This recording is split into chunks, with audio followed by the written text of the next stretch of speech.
Selamat datang. Hari ini kita akan bahas sesuatu yang mungkin terasa dekat banget ya buat banyak dari kita.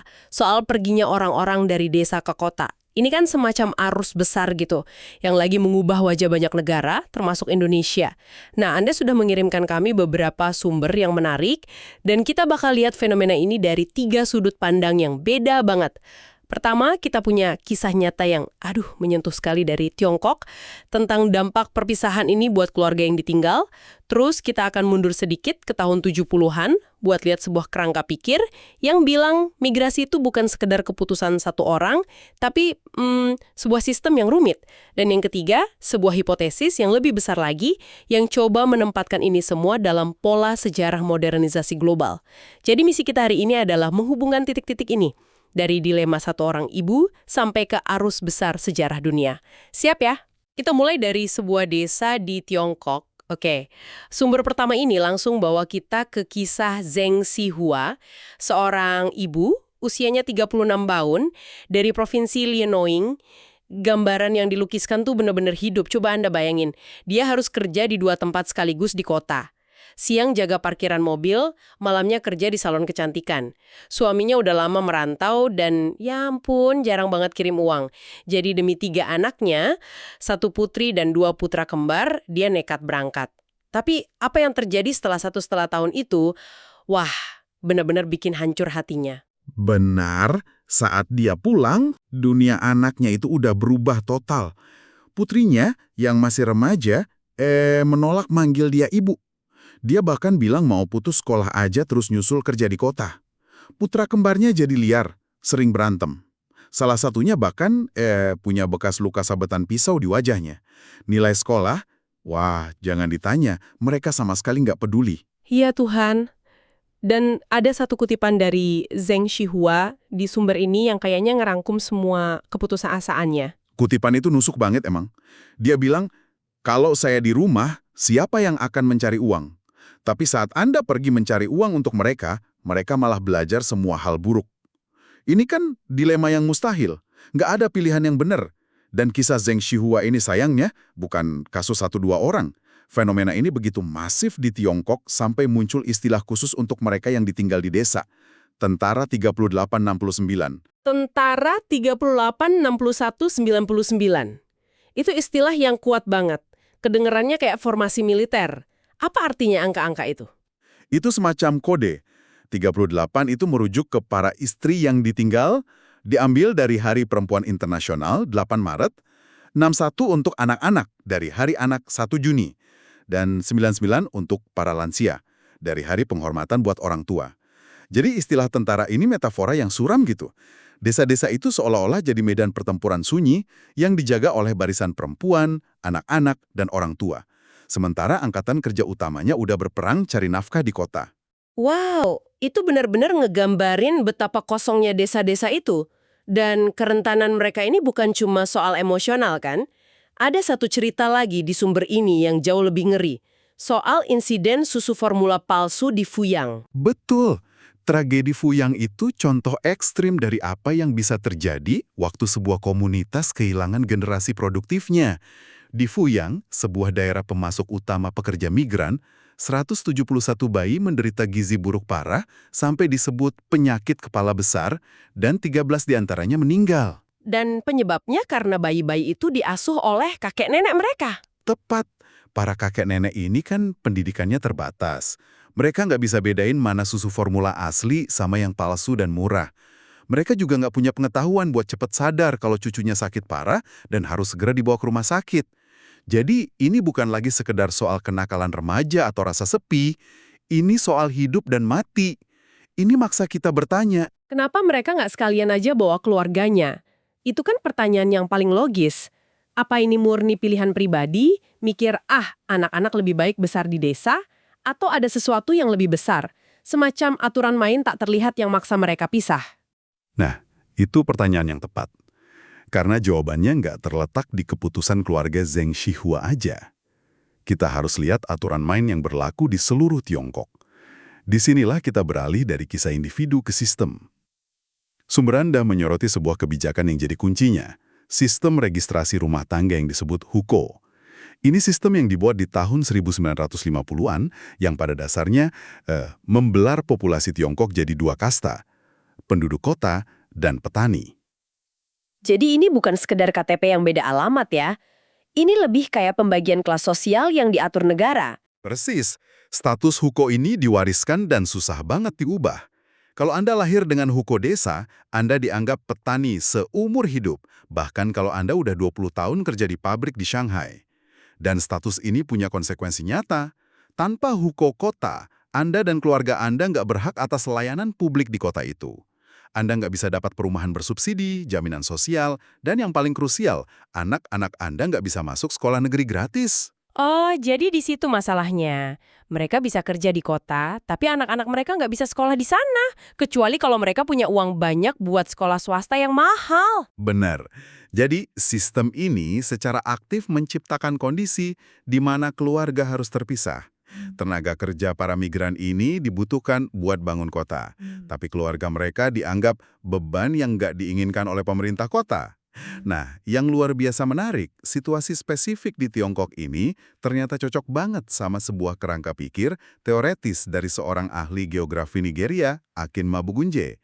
Dan teorinya ditulis tahun 1970, jauh sebelum ledakan migrasi di Tiongkok. Dari tahun 1970, kok bisa teorinya relevan? Mabugunje bilang, kita harus berhenti lihat migrasi cuma sebagai faktor tarik-dorong sederhana. Miskin di desa mendorong, ada kerjaan di kota menarik. Menurut dia itu terlalu simpel. Migrasi itu sebuah sistem terbuka yang kompleks, dengan banyak bagian yang saling mempengaruhi. Sebuah sistem. Oke, coba kita bedah deh. Apa aja bagian-bagian dari sistem itu? Mabugunje mengidentifikasi beberapa elemen utama. Pertama, ada yang dia sebut lingkungan. Ini adalah kekuatan-kekuatan besar di luar kendali individu, kayak kondisi ekonomi, teknologi, dan yang paling penting buat kasus kita, kebijakan pemerintah. Oke, jadi sistem huko itu contoh sempurna dari lingkungan dalam model Mabogonje ini. Sebuah aturan main yang ditetapkan dari atas. Tepat sekali. Lalu, elemen kedua, itu subsistem kontrol. Ini institusi yang ngatur arus migrasi. Di desa, kontrolnya bisa keluarga atau komunitas. Mungkin ada tekanan sosial buat merantau, atau sebaliknya, ada yang nahan. Di kota, kontrolnya ya pemerintah kota, syarat-syarat kerja, ketersediaan kos-kosan murah, dan sebagainya. Masuk akal. Terus yang ketiga? Yang ketiga ini penting banget, yaitu umpan balik atau feedback. Informasi yang dikirim pulang oleh para perantau. Kalau mereka kirim kabar baik, gaji besar, kerjaan gampang, itu jadi umpan balik positif yang mendorong lebih banyak orang dari desanya buat ikut merantau. Dan sekarang umpan balik itu pasti nyebar cepet banget ya, lewat grup WhatsApp kampung atau video call. Cerita sukses satu orang bisa memicu gelombang keberangkatan. Persis. Sebaliknya, kalau kabar yang pulang adalah cerita tentang susahnya hidup di kota, ada razia atau penipuan, itu jadi umpan balik negatif. Itu yang memperlambat arus migrasi. Jadi, keputusan seorang Zheng Xihua buat pergi itu bukan keputusan dalam ruang hampa. Dia adalah bagian dari sebuah sistem yang merespons pada lingkungan huko, diatur oleh kontrol, kebutuhan keluarga, dan dipengaruhi oleh umpan balik dari perantau sebelumnya. Ini benar-benar mengubah cara pandang. Oke, jadi kita punya kisah personal yang tragis dan sebuah sistem nasional yang menjelasinnya. Ini bawa saya ke pertanyaan yang lebih besar lagi. Pola di mana desa-desa seolah dikosongkan sama anak-anak mudanya, apa ini fenomena unik Tiongkok di abad 21? Atau jangan-jangan ini adalah sebuah fase yang pernah atau akan dilewati oleh semua negara yang melakukan modernisasi? Dan sumber ketiga, Anda memberikan jawaban yang sangat meyakinkan. Ini sangat mungkin bagian dari sebuah pola sejarah yang lebih besar dan bisa diprediksi. Disinilah kita ketemu sama hipotesis transisi mobilitas dari Wilbur Zelinsky tahun 1971. Argumen dasarnya gini, sama seperti adanya transisi demografis, di mana masyarakat geser dari angka kelahiran dan kematian tinggi ke angka yang rendah seiring kemajuan, ada juga transisi yang paralel dalam cara manusia bergerak. Jadi, makin modern semua masyarakat, pola pergerakan penduduknya juga berubah secara tertebak. Semacam ada tahap-tahapnya gitu. Betul sekali. Zelinsky membaginya ke dalam 5 fase. Fase pertama itu masyarakat tradisional pramodern. Di sini mobilitas hampir nggak ada. Orang lahir, bertani, dan meninggal di desa yang sama. Pergerakan terbatas banget. Lalu datang fase kedua, masyarakat transisional awal. Nah, disinilah ledakan pergerakan terjadi. Ada migrasi besar-besaran dari desa ke kota, banyak orang pergi ke luar negeri, dan ada peningkatan besar dalam apa yang disebut sirkulasi. Pergerakan bolak-balik nggak permanen. Tunggu sebentar. Fase 2 itu kedengarannya persis seperti Tiongkok yang barusan kita bahas. Migrasi massal ke kota-kota industri, jutaan orang kerja jauh dari rumah tapi nggak pindah permanen, ini kayak cetak biru dari apa yang terjadi di sana. Tepat. Tiongkok modern itu contoh textbook dari fase kedua Zelensky. Kemudian ada fase ketiga, masyarakat transisional akhir.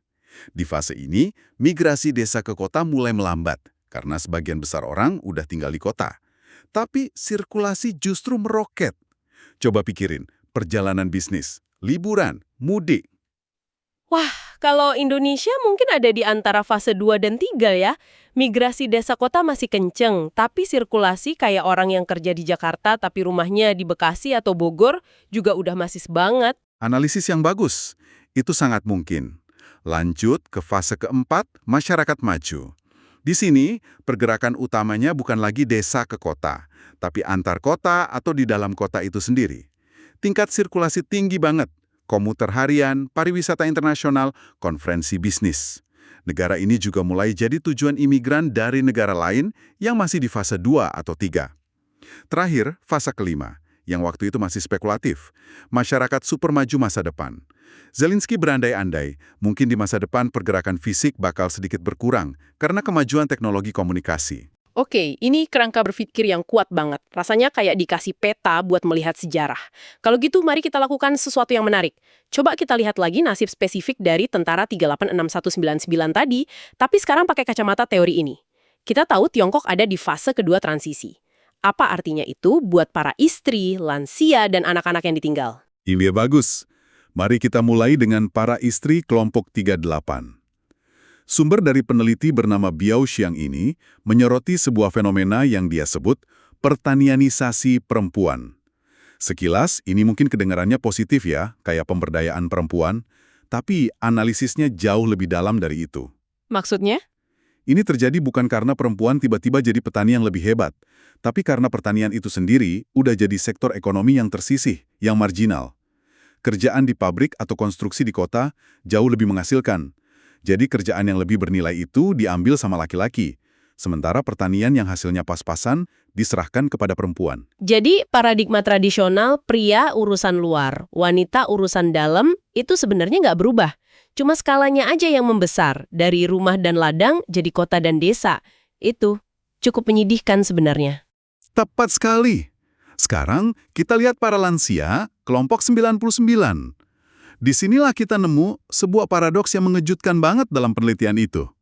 Seperti yang bisa kita duga, mereka dilaporkan merasa jauh lebih kesepian.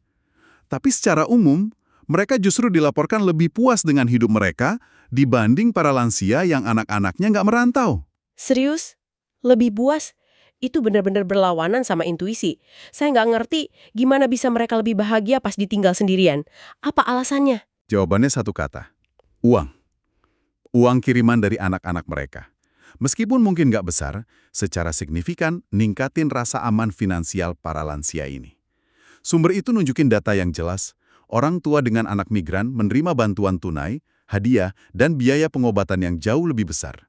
Rasa aman karena tahu ada dana darurat kalau sakit, atau buat sekedar bisa kasih hadiah ke cucu, ternyata punya dampak psikologis yang kuat banget, yang mampu mengimbangi rasa sepi yang mereka rasakan. Luar biasa. Jadi rasa aman finansial ternyata bisa lebih kuat daripada rasa sepi. Saya nggak bakal nyangka. Oke, terakhir dan yang mungkin paling penting. Gimana dengan anak-anak, kelompok 61? Benar, ini yang paling mengkhawatirkan. Dan disinilah letak temuan yang paling nusuk dari penelitian ini. Memang, banyak banget masalah perilaku dan akademis seperti yang dialami anak-anak Zheng Xihua. Tapi waktu para peneliti melakukan studi perbandingan yang lebih luas, mereka menemukan sesuatu yang mengejutkan. Secara statistik, kondisi anak-anak yang ditinggalkan ini ternyata nggak jauh lebih buruk daripada anak-anak lain di desa yang sama yang orang tuanya lengkap. Tunggu dulu. Jadi masalahnya bukan sekedar karena ditinggal pergi orang tua. Kalau gitu, apa masalah sebenarnya? Tepat. Disitulah letak inti argumennya. Masalahnya bukan cuma orang tua mereka yang udah meninggalkan mereka, Masalahnya adalah seluruh sistem telah meninggalkan komunitas pedesaan itu sendiri. Desa-desa itu secara keseluruhan udah tertinggal. Coba pikirin ini. Investasi yang dikeluarin sebuah desa buat pendidikan, pada akhirnya jadi subsidi buat kota. Kenapa? Karena anak-anak desa yang paling pinter dan berpendidikan adalah yang paling mungkin buat pergi merantau dan nggak kembali. Dan lingkaran setan ini terus berlanjut. Lebih buruk lagi, para guru di sekolah-sekolah desa itu, karena gaji yang kecil dan fasilitas minim, seringkali juga ikut jadi migran cari kehidupan yang lebih baik. Jadi anak-anak ini ditinggalkan bukan cuma oleh orang tua mereka, tapi juga oleh guru-guru terbaik mereka, oleh panutan di komunitas mereka, dan pada akhirnya ditinggalkan oleh kebijakan pembangunan nasional yang lebih fokus ke kota.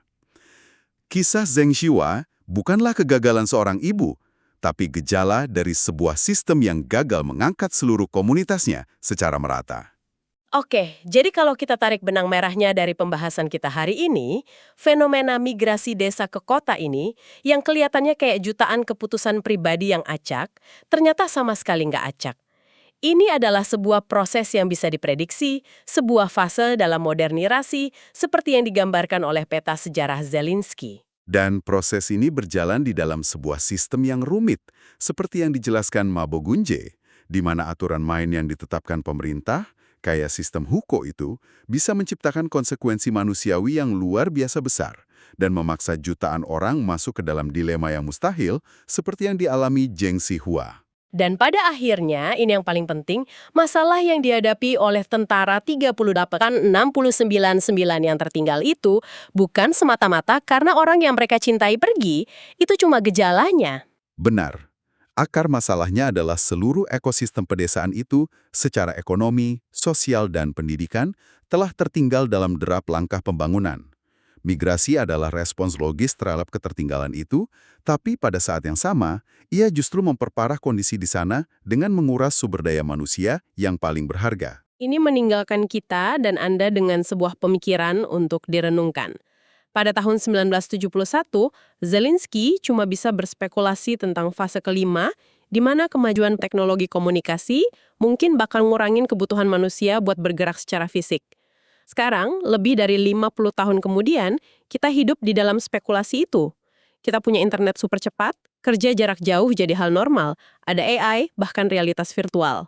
Pertanyaannya adalah, menurut Anda, bagaimana masa depan mobilitas manusia akan terlihat? Akankah teknologi akhirnya menawarkan solusi bagi dilema keluarga seperti Zheng Xiwa, memungkinkan seorang ibu cari nafkah dari desanya tanpa harus meninggalkan anak-anaknya? Atau sebaliknya, jangan-jangan teknologi ini justru akan menciptakan bentuk-bentuk baru dari keterpencilan dan isolasi yang bahkan belum bisa kita bayangkan saat ini?